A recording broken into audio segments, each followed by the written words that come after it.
Hello once again, Internet. My name is Nicole, and this is my husband, Ivan, who is trying to summon our cat. And today we are going to be talking about books. So first we're going to talk a little bit about the books we both read in the last 2 weeks, and then we're going to talk about Arabella of Mars by David Levine, which Ivan picked and both of us read. So Ivan, do you want to talk a little bit about what you read in the past 2 weeks? Yeah, other than Arabella of Mars, I was finally able to finish the second half of Guns of Empire by Django Wexler, which was awesome. And I'm definitely looking forward to more from that series. And the Theft, I've started reading in about a quarter of the way through The Theft of Swords by Michael J. Sullivan, which you've read, I think. Yeah, I have. So yeah, that's what I've, and most of that's been in the last like 3 days. So that's been my reading for last couple weeks. Okay. I have read. So I read. What is this? Off to Be the Wizard by Scott. Who I forget his last name. That was for one of the book clubs, the book club out in Hollywood that Ivan has come with me to when he was still living here. Who is this by? Scott Meyer. And that was okay. I liked it. I'm not sure. It's the first book in a trilogy, and I'm not certain if I'm going to continue on with the series, but it was kind of a fun book. It's about a young man who discovers a computer file that basically lets him edit anything in the world. Like the world is running on this computer file, computer script, and so he can like edit it to change things. And so he goes back in time to medieval England to pretend to be a wizard by editing a document. And then I also finished off The Living Blood by Henry Du, which is the second book in her African Immortal series, which is a book that's about, it's sort of about, like, the people are sort of vampires, but really they just live forever, is kind of the main premise of their existence. That's like their main superpower, I guess, is that they just live forever. But so in the first book of that series, our main character, Jessica, her husband, David, is one of the people with the blood. And she kind of like starts to figure that out, and he like freaks out and it goes poorly. And so the second book is like the continuation of that story, and it was good. I like that. I think it's a 4-book series, and I'm planning on continuing with the series and finishing up the last 2 books. And then I've been reading more Rakosugen Saga books, and most of these have been audiobooks because I've been commuting on the bus, and audiobooks are easier for me on the bus. I don't really like to read on the bus because I get a little motion sick with all the like stop and go if I'm like actually reading a book on the bus. I got a little motion sick today on the 17, which is a very windy road. I was reading there, and it was going vroom, vroom, vroom. I always get a little motion sick on the 17 when I read it. Usually it's not a problem for me, but yeah. It's not a problem for me if I'm like on the freeway going in a straight line, but like on city streets and especially on buses, it's not, doesn't work out for me to read print. City streets are okay, but the 17 is just, there's a lot of turning. There's a lot of G-forces. Is it like going through the mountains up It there? is, yeah. Windy mountain roads always make me feel a little nauseous if I'm reading. It happens. Okay. So yes, that's what we've been reading. Oh, what book is going to be your book for a month from now, Ivan? I don't know. I was thinking I could give you a few choices. There's Okay. The Three Body Problem, which is a Chinese book. I've already read that. Oh. Was it good? I liked the first book. I didn't care for the second book in that series, though. Okay. And the final book just came out, and I'm gonna see what the reviews say before I'm gonna wait for a few people to review it before I read the third book in the series. Is the Three Body Problem, is it like a standalone, or do you basically have to continue the series to get any kind of closure? You have to continue the series. Then there's Yeah. The overarching plot is that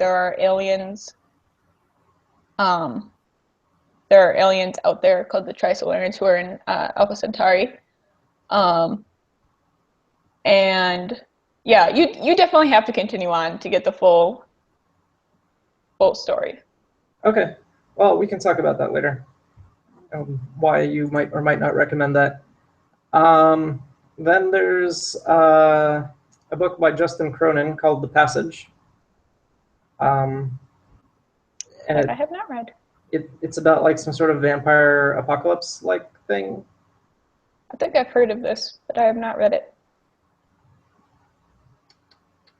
I think the second book has just come out or is coming out soon, but this would be the first book.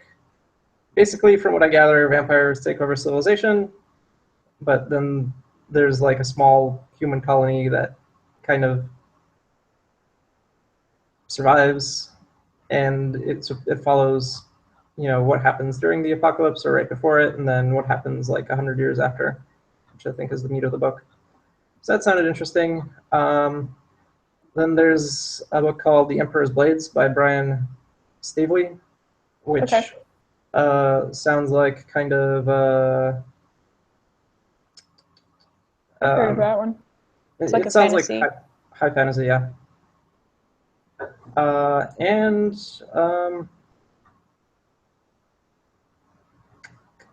there's something else.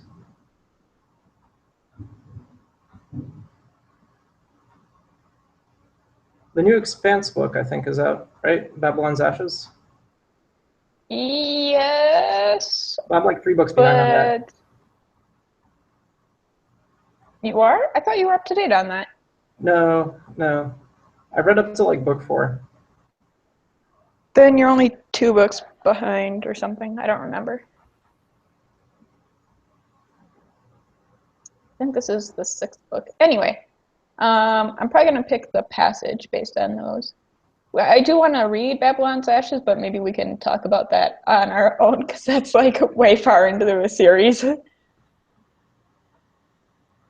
Oh, and there's one other one.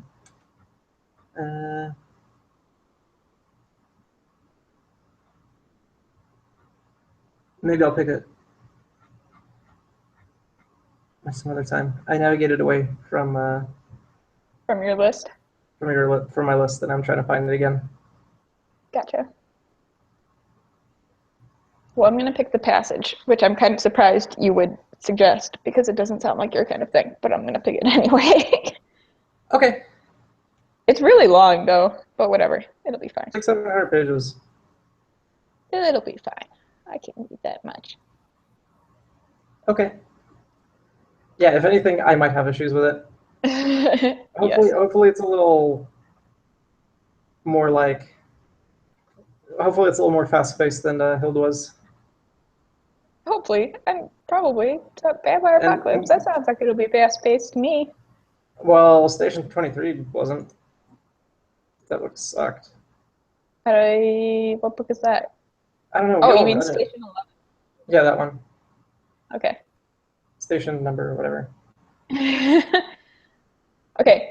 Do you want to get on to talking about Arabella of Mars? Yeah. What did you think of Arabella of Mars? I liked it. Do you want to give a synopsis?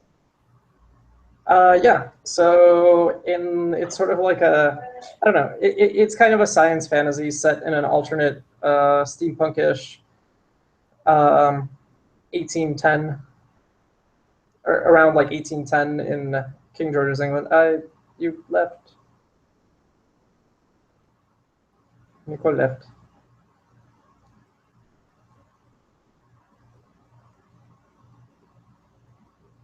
I can't hear you.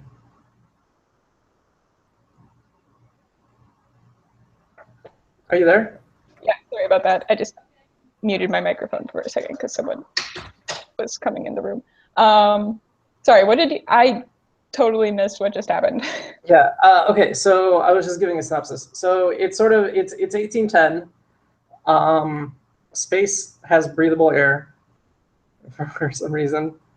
It's basically what people thought outer space would be like at the time. Yeah, And humanity has established a colony on Mars, or England has at least, and maybe other countries do as well. And it's set during the Napoleonic Wars, and people travel to other planets in spaceships. Which are basically airships. Which are airships, which use Yep. air currents between planets to travel between planets. And the heroine of the story is Arabella Ashby, who was born and grew up on Mars, but her mom took her to Earth, and on Earth she discovers like a plot of one of her cousins to go and try and kill her brother so that he can claim like their family estate as his inheritance. So she basically tries to get back to Mars and kind of gets passage aboard as a ship masquerading as a crew member and as a dude. And yes, and then it's kind of about the passage back and what happens back on Mars. It's it's a light, almost YA-ish adventure novel. Yeah, it's kind of a science fantasy. It's based on what people at the time believed outer space would be like.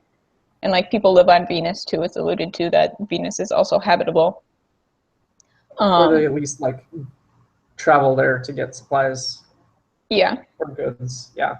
I think it's Venus is supposed to be like before we really had good enough astronomy to study like Venus's atmosphere. People believe Venus would be like a rainforest. Like it was, you know, we could see that there were like clouds covering it or whatever. That was determined pretty early on.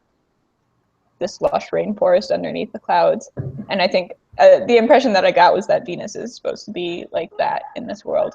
I see. Yeah, they didn't have Martian canals, which surprised me a little bit because that was like a big thing. That was what people believed for the longest time, that there would be like canals all over Mars. But yeah, it's basically a like science fantasy adventure novel. I thought it was good, but like I don't know. I thought it was good. It was fun to read. Yeah, it was fun. It was pretty lighthearted through and through. Kind of cliche at many points. Not super, not super impressive, but not a bad book. So yeah, I liked the heroine. I liked her adventures. I thought she was a little, I don't know. It's a little too hero's journey for me in a sense. I would have preferred a slightly more like experienced and older protagonist, maybe.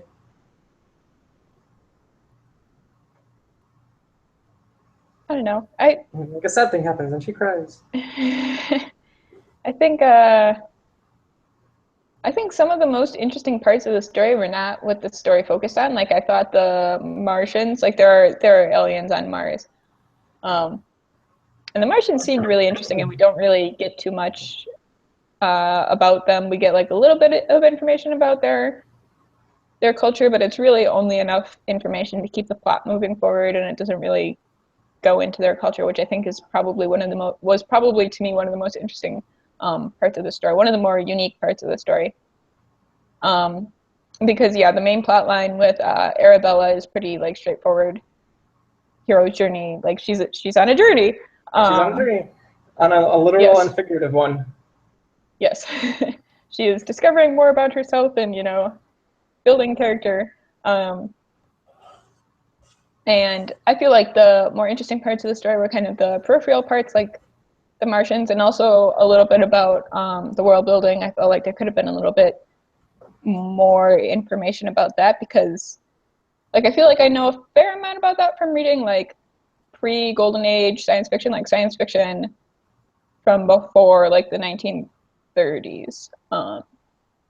Like Jules Verne. If you've ever read a Jules Verne book that involves outer space, he thought, he believed some of this stuff. So, yeah. So if you ever read any of his books, he like talks about Venus being a rainforest and stuff like that. So, Yeah, I feel like the I like that information throwback. I had about the world building was from outside and not from within the story itself. And I really like some of those like older science fiction stories from some of like the classic authors, even though they're ridiculous. So I kind of like I like this sort of, you know, take on the sci-fi genre. I like the kind of back to the roots and like the 18th, 19th century, because I like Jules Verne a lot. Lost World, that was Sir Arthur Conan Doyle, right? Yes. Yes. I like that one a lot too. I mean, I know that's, you know, more of a they discover a valley full of dinosaurs, but um, it was sort of that kind of same sort of science fiction-y type thing with like that sort of sense of wonder and adventure. I like the as a kid I read a lot of those like adventure stories and I really like them. So to me it was like a pleasant callback to that. And pretty well executed. Um, yeah, I think more on the world building. I would have been kind of more interested to know because we only really like get the English perspective on things. So we know that England has a colony on Mars, and we know that they're at war with Napoleon, like they were in 1812, and the Americans apparently, and that the French and the Americans also apparently have space airships because they get attacked by one at some point, and not really like how we don't really get how that affects the world they live in or the politics or the culture, things like that. I mean, we sort of get this alternate Earth, but it's not alternate enough, or at least it's not explored quite enough in depth. Which, I mean, it's okay. I mean, this is a sort of basic book on many levels. So, Yeah. Do you? I think it's the first book in a series. Do you think you're gonna continue with the series when the next one comes out? yeah, probably. Okay. I'll give it at least another book or two. We'll see. A lot of the series, I tend to either by the second book, I usually decide on whether I want to keep reading it or whether I want to drop it. Gotcha. I don't know how long it's gonna be. I'm guessing it's gonna be a trilogy, but I I mean, could be wrong. it can be like an old school style serialized adventure with like 20 books. That's true. Potentially, It could be yeah. like that. It's it's the sort of book that would work for that. Yeah, I would probably crap out by book 5 or 6 or so, I think. But yeah, unless it got, you know, more interesting, more complex. Um, apparently, the new Temeraire book has either come out or coming out soon. I think Speaking of it alternate worlds and Napoleon. I think it came out. I think that was the last book in that series, and I think it came out not too long ago. Cool. I could be lying though. I should try to finish that up. The internet knows. I only read the first book, and then I've always like meant to go back and read the rest of that series. No, wait, that's a lie. I read 2 more books. I read the first 3 books. I forgot about that. Yeah, it took me like a year to go from the first book to the second and third book, and then it's been like a year since I read those, but I haven't gotten back around to it. Yes, whereas I read all of them in like a week. Yeah, well, we were on vacation. You just downloaded them all. Yep.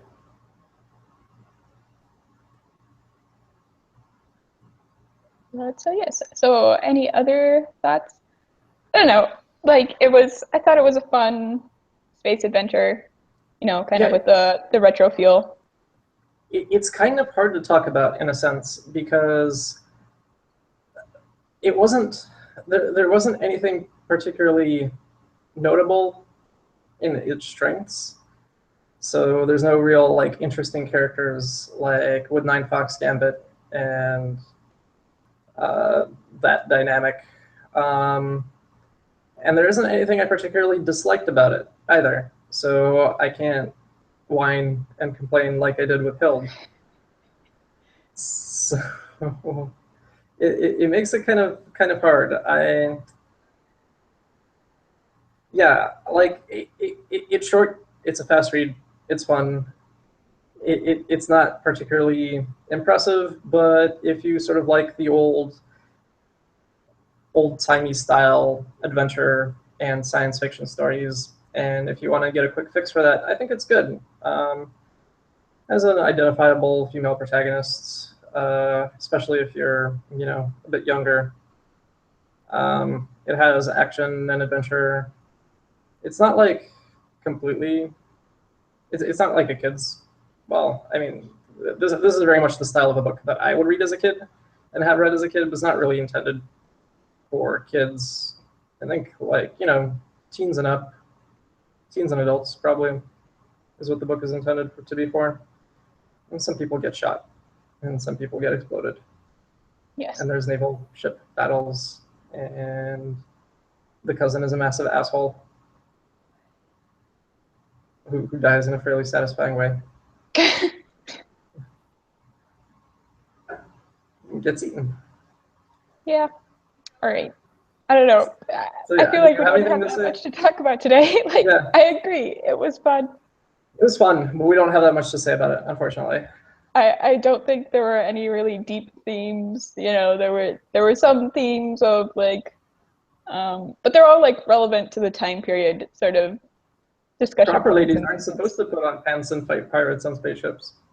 Yes. It's not a proper lady activity for proper ladies. Yes. Which, has been covered at this point because it's 200 years since. Which has been covered relatively well by people like Emily Bront and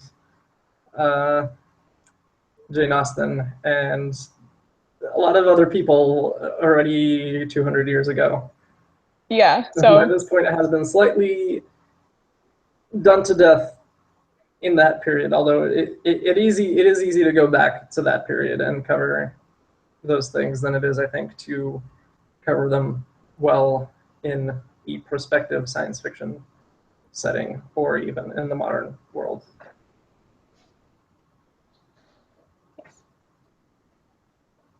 So I don't know. That's kind of it. Do you want to? Should we call it a day? Sure. Do you have any final thoughts? Anything? No, it was good. It was fun. How would you compare it to the Temeraire books? I think I like the Temeraire books a bit more, yeah. Better. What do you actually? This might be a good point of discussion. Now that I'm thinking about it, I'm not exactly sure why that is. Maybe because I like Temeraire as a character. I really like the Temeraire books are also set during the same time period, and our main character is a naval officer, and he has a dragon hatch, and he becomes a dragon rider. And so there are dragons, and they fight in the Napoleonic War. Yes. So where this is Napoleon with air spaceships, that is Napoleon with dragons. Yes. I really like the character of Temeraire, and I really like the relationship between Lawrence, the main character, and Temeraire. So I think that's the real strength in that book that I like better. And I guess now that I'm thinking about it, Arabella of Mars didn't quite have the same thing. I wouldn't say the person who Arabella has the strongest relationship with is her brother, and her brother's on Mars throughout the book, and she's yeah. The person she spends most of the time interacting with the book is the captain. Yeah, but he doesn't really interact back with her because he's the captain. Yeah. So. And then they get married. Yay. Yes. There wasn't much characterization. Not in the Arabella book. Not a lot of the characters were particularly fleshed out. People were kind of one note. Except for Michael, but Michael was sort of not there for most of the book, so you didn't get much of him. But even the important characters, like the skeevy cousin, who is a giant douche throughout the entire book, and the captain, who's her love interest, I guess, and some of her close crew mates and crew members, the author says, the ones that get killed off, she's very sad about it because they're kind of friends, but you don't really see that within the book. You don't really see her being one of the team or interacting with people or forming that many meaningful relationships with people. It's just kind of assumed that happens. So the characterization in Arabella of Mars is weak. The characterization in the Naomi Novik books is pretty strong. Yes. So I guess maybe that's why I prefer. That's why now that I'm thinking about it, I like the Tamara books a little better. Yeah, I like the sort of the dragon combat kind of. I feel like there's more action in the Temeraire books as well. Yeah. I mean, I think in Arabella of Mars, the author did a pretty good job with the airship battles, with the combat. But there's only one. But yeah, but But it was yes. it was a good job. I like that's probably one of the strongest things I like, and the thing I like the most about it. Says I may have mentioned I'm a huge fan of the Master and Commander series, which is I think Jack O'Brien. I think is the author of those. He died I've recently. never read them. There's like 20, and it's basically an adventure series with Napoleonic War and naval ships, which actually did exist. And if you remember the movie at all, it's basically what it is. They sail on their ship, which is an English privateer slash frigate, and they fight Napoleon and the French, and their ship battles, and they're sailing, and it's all about that. And there's something about it that I really like. I like the nautical things. I like the descriptions of the ship combat and like the tactics and the strategy. And one of the reasons I picked this book is because I hoped it would recall that a little bit. Because that series it's not over exactly. There wasn't really much of an end to it. The author passed away recently after having written like 30 books in it. I read them all. And I think Horatio Hornsby is another kind of series like that, although much more like Huzzah British kind of.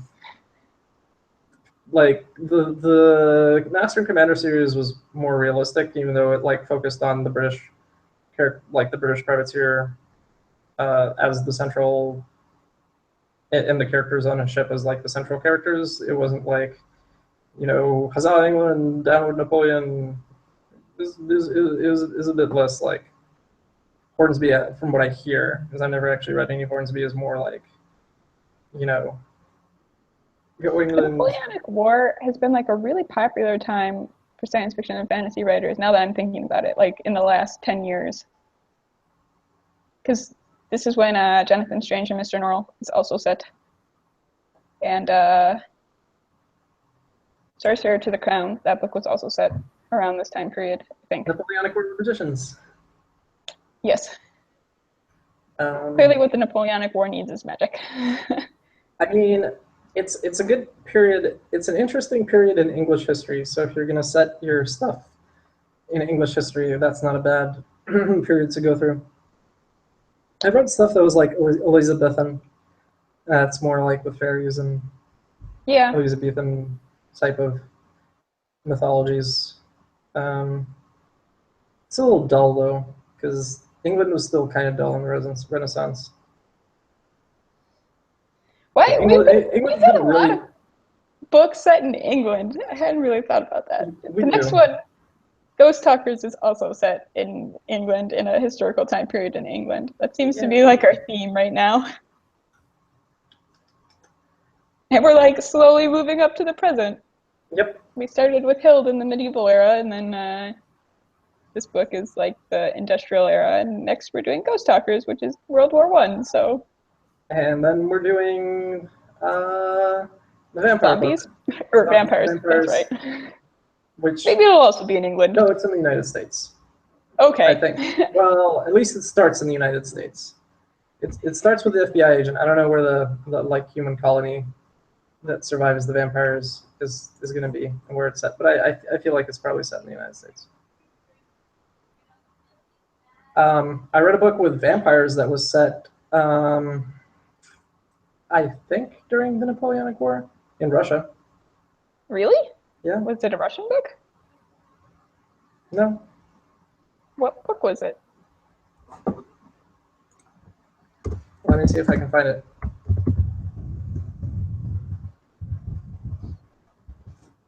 All right, let's search for vampires, Russia, Napoleon. Okay. Jasper Kent is the author. The book is called 12. And it's about Russian vampires. Okay. I don't think I've heard of this book. Yep. Some Russians recruit some vampires to fight Napoleon, and bad things happen. I've never read the original book. I read the sequel because That sounds like something you would do. because that is a thing that I would do. There's 5 books in the series. Maybe I have heard of some of these books then. It looks like it spans about 100 years. Gotcha. Actually, you know, the more you're talking about it, the more I feel like I've heard people talk about this series, but whatever. I haven't read it. Yep. I mean, I thought the book was okay. I wasn't really planning to go back to it ever. Okay. So, yeah. All right, we are getting meandery, so I'm gonna cut us off. It's been a half hour and we're starting to meander into totally off-topic things. All right, so we'll see you guys in 2 weeks when we'll be talking about Ghost Talkers by Mary Robinette Kowal, and then a month from now we'll be reading The Passage that Ivan just picked, and I already forgot who it's by, but I'll make a little thing and put it up somewhere so people can see. Justin Cronin. Yeah. Justin Cronin. Yep. That's it. All right, so that's all for us today. Thank you for joining us. See you guys in 2 weeks. Yep. Have a good 2 weeks. 2 weeks. I said 2 weeks.